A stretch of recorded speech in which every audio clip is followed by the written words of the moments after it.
Well, well, it seems like every year we gotta have blizzard turkeys. So we got blizzard turkeys today. And lots of them.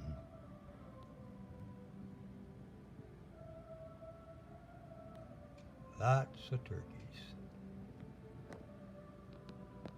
Mad at each other today.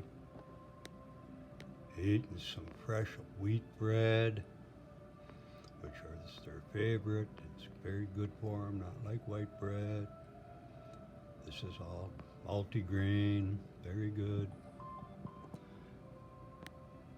What a wonderful day. Just got back from the boneyard. Blizzard conditions out there. And we got, oh yeah, we got a bunch of turkeys over here too. And they're everywhere. I suppose you could count them. But what for? Yesterday there was 30.